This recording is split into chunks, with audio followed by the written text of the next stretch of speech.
The temple that shouldn't exist, imagine this. 6,000 years before the Egyptian pyramids, long before the invention of the wheel, long before humans learned to write, somewhere in what is now southeastern Turkey, unknown people raised multi-ton stone slabs and built a temple. Not a village, not a hut, a temple, complex, carved, thought through down to the smallest detail. The problem is, according to everything we were taught in school, this simply shouldn't have happened.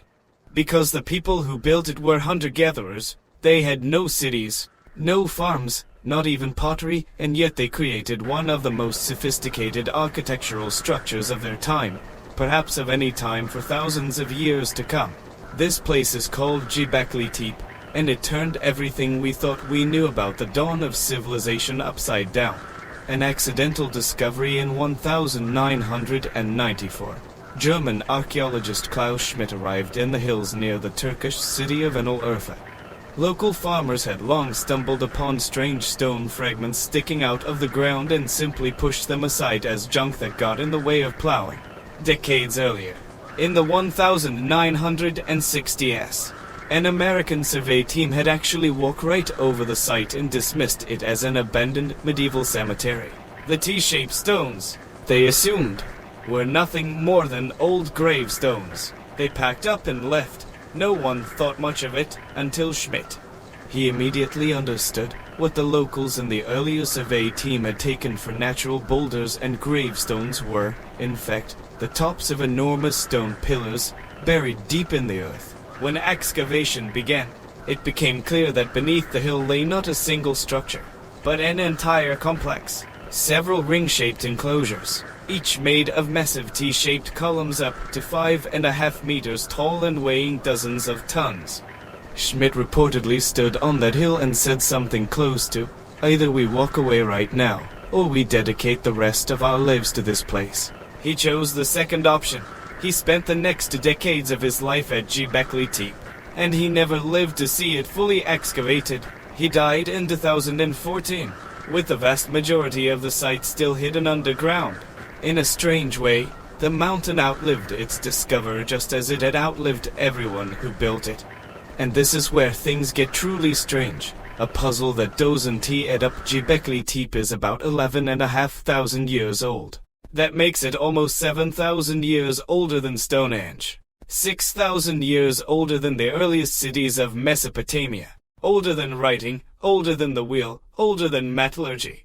If you laid a timeline from Göbekli Tepe to today, and marked the halfway point, you'd land somewhere before the invention of the pyramids, meaning that from the perspective of the people who built Göbekli Tepe, ancient Egypt would have felt like an unimaginably distant future. By every rule of archaeology, monumental architecture is supposed to be the product of a developed society. First, people learn to grow wheat, domesticate animals, settle in one place, accumulate food surpluses, build hierarchies, chiefs, priests, and only then, thousands of years later, does a society have the resources and organization to build temples. This is the model that every textbook repeated for over a century. It is called the Neolithic package, and Göbekli Tepe rips it apart. Because this place does everything backwards, there is almost no evidence of farming here. No domesticated animals. No permanent dwellings nearby. This place was built by hunter-gatherers, people who were still chasing gazelles and gathering wild grains, yet who somehow knew how to quarry, transport, and raise stone blocks weighing as much as 2 trucks. Schmidt proposed a radical idea that still argues with the textbooks. Maybe farming didn't give birth to religion, maybe religion gave birth to farming. People may have gathered together not because they learned to grow grain, but in order to build this sanctuary, and only afterward, to feed the builders and the pilgrims, did they begin experimenting with planting wild wheat. Genetic studies of modern domesticated einkorn wheat have traced its wild ancestor to a mountain range just a short distance from Göbekli Tepe. That is not proof, but it is an uncomfortably good coincidence. If Schmidt is right, Göbekli Tepe isn't a consequence of the agricultural revolution. It is the cause of it. Civilization, in this telling, didn't start with a plow. It started with a prayer. What as carved into the stones on the surfaces of the T-shaped pillars are dozens of relief carvings. Lions baring their teeth, scorpions, wild boars, vultures with wings spread wide, snakes coiling around the columns in tight, deliberate spirals. There are images that still resist any clear interpretation. Strange symbols resembling pictograms, hands carved onto the columns themselves, as if each pillar were a stylized figure of a person, or a god, standing facing the center of the circle. Some of the pillars even have belts and loincloths carved into them, as though the stones themselves are wearing clothes, silent stone figures frozen mid-ceremony for 11,000 years. One relief in particular has drawn intense attention, the so-called vulture stone, found on Pillar 43, which shows a vulture apparently carrying off what looks like a human head, alongside a headless human figure and a series of other animals. Some researchers see in this the oldest known depiction of a funerary rite.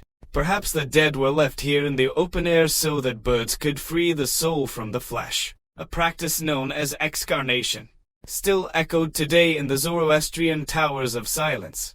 Others read it as a symbol of transition, from life to death, from chaos to order. But then there is a stranger theory, one that has split the archaeological community almost down the middle. Some researchers argue that Pillar 43 isn't a myth at all, it is a star chart. They claim the animal symbols correspond to constellations, and that the whole scene encodes the date of a real astronomical event, a swarm of comet fragments striking Earth around 10,900 BC, an event some scientists link to a sudden, catastrophic cooling period known as the Younger Dryas. In this reading, Göbekli Tepe isn't just a temple. It is a memorial, a monument built by survivors of a global catastrophe, warning the future about the sky itself. Mainstream archaeologists remain deeply skeptical of this interpretation, and rightly point out that it is easy to see constellations in almost any pattern of animals if you are looking for them. But the theory refuses to die, largely because no one has offered a fully satisfying alternative for what the vulture stone actually means. No inscriptions, no explanations.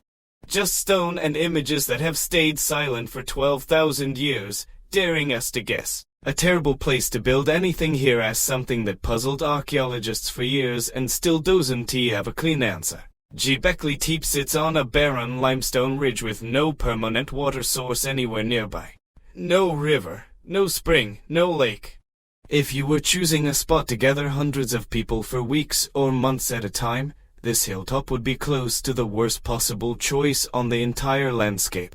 Every drop of water needed for drinking, cooking, and mixing whatever mortar or slurry helped move those stones would have had to be hauled in from elsewhere. Probably from a stream in the valley below, carried uphill by hand, over and over, for as long as construction lasted. So why here? One theory is that the location was never meant to be practical, it was meant to be seen. From the top of the ridge, the view stretches for miles across the surrounding plains, and the hill would have been visible from a considerable distance in every direction. A landmark rising above the landscape long before anyone got close enough to see the carvings. In a world without cities, without maps, without any fixed points on the horizon, a visible, unmistakable meeting place might have mattered more than convenience. People may have organized their entire year around the track to this one barren hill, the same way modern pilgrims cross deserts to reach a shrine that offers no food, no shade, and no water either, only meaning. There is a darker possibility too. Some researchers wonder whether the difficulty of the location was the point. That hauling water, hauling stone, and feeding hundreds of workers on a dry ridge for months was itself a kind of test, a shared hardship that bound strangers together the way a shared ordeal always does. Whatever the answer, the discomfort was clearly no accident. Nobody stumbles onto a waterless hilltop by mistake and then spends generations building on it. The party at the end of the world here is a detail that rarely makes it into the headlines, and it might be the most human part of the entire story. Around the enclosures, archaeologists have found enormous quantities of animal bone, tens of thousands of fragments, mostly from gazelle and wild cattle, all discarded in what looks less like careful ritual disposal and more like the aftermath of a massive feast. Some estimates suggest a single gathering at Göbekli Tepe could have fed hundreds of people at once. And it gets better. Chemical residue found in large carved limestone vats, some with a capacity of over 150 liters, shows traces consistent with fermentation. In other words, there is a real possibility that people were brewing something like beer at Göbekli Tepe 11,000 years ago, possibly using wild cereal grains, long before anyone was farming those grains on purpose. If that is true, it reframes the entire site. This wasn't just a solemn temple where silent priests performed rites in the dark. It may also have been the site of the oldest known party in human history, a place where scattered bands of hunter-gatherers, who might otherwise never meet, traveled from dozens of kilometers away to eat, drink, carve stone, and build something enormous together. Some researchers now argue that these mass gatherings, not farming, were the real glue that first pulled scattered human groups into larger, more permanent communities. Engineering without engineers now for the question that still keeps archaeologists up at night. How, exactly, was this built? Each column weighs between 10 and 20 tons, and the largest ones found, though never raised, may have weighed as much as 50 tons. They were quarried nearby, and one unfinished pillar still lies there today, apparently cracked mid-carving and abandoned. It is over 7 meters long, roughly the height of a two-story building lying on its side. The builders had no wheel, no draft animals, since the domestication of livestock hadn't yet happened at this point in time. Which means the stone blocks were moved by hand. Hundreds, perhaps thousands, of people hauling them on wooden sledges or rollers, using ropes made of plant fiber. Experimental archaeologists have tried to replicate the process on a smaller scale, and their estimates suggest that moving and raising a single large pillar could have required anywhere from 200 to 500 people working in careful coordination. That takes more than raw strength, it takes coordination. It takes someone planning the work, assigning tasks, feeding the laborers, organizing shifts. In other words, it takes structure, the beginnings of a complex social organization, and long before, according to everything we thought we knew, such organization should have even been possible among nomadic hunter-gatherers. Why they buried it in here as one more detail that sends a chill down the spine. About 8,000 years ago, after millennia of use, Göbekli Tepe wasn't destroyed and it wasn't abandoned to decay on its own. It was deliberately buried.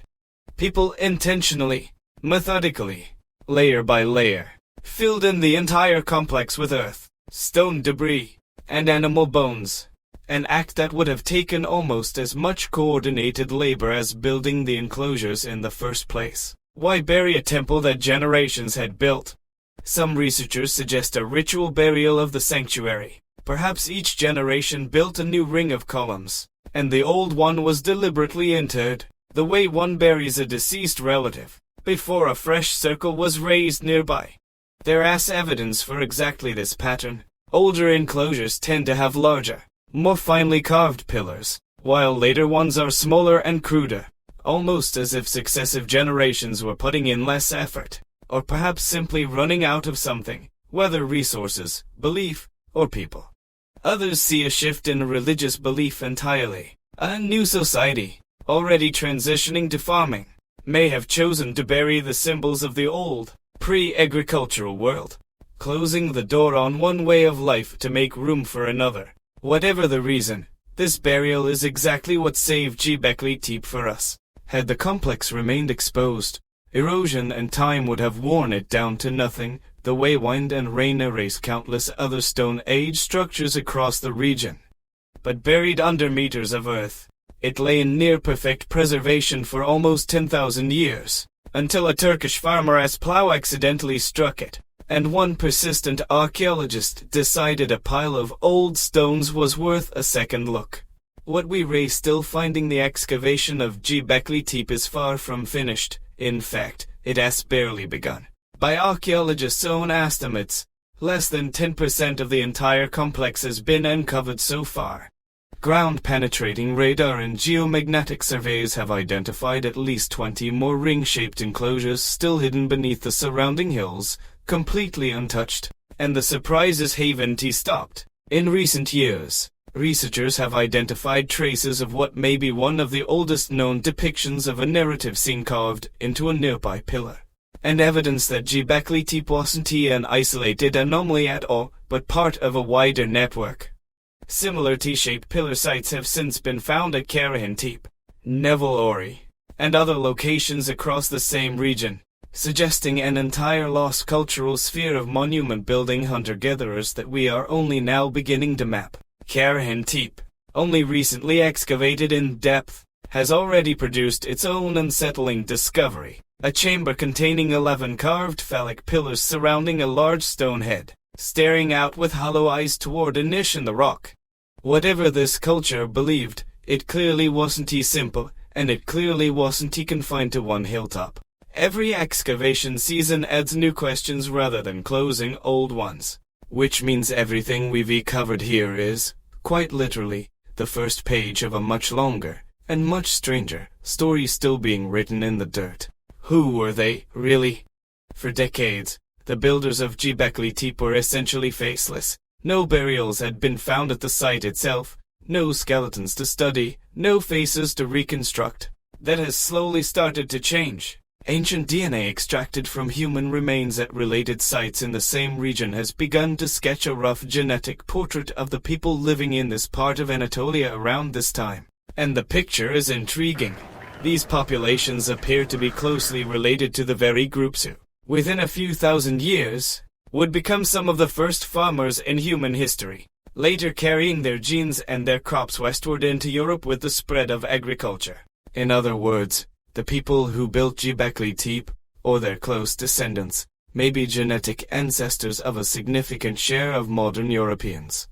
Somewhere in your own DNA, if your family traces back to Europe, there may be a faint signature connecting you to whoever hauled those 50-ton stones up a dry limestone ridge 11,000 years ago. It is a strange thought that the anonymous hands that carved a fanged lion into cold stone, for reasons we still don't fully understand, might be, in some small genetic fraction, your own distant relatives.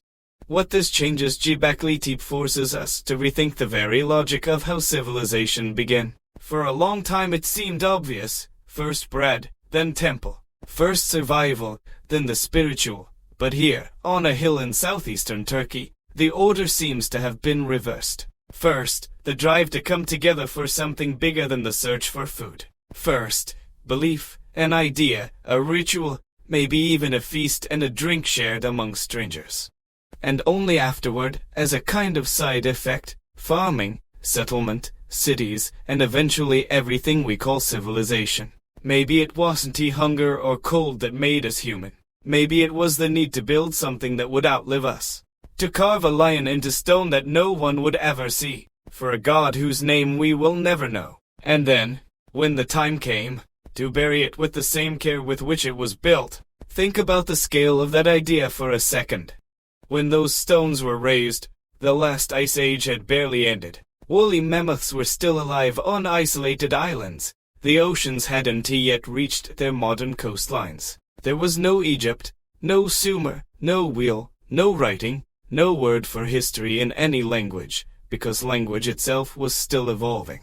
And in the middle of that world, before almost everything we consider the foundation of civilization existed, someone organized hundreds of people, fed them, and convinced them to spend years of their lives raising 50-ton stones into a circle, for a belief so important that, 8,000 years later, their descendants chose to bury it rather than let it fall to ruin.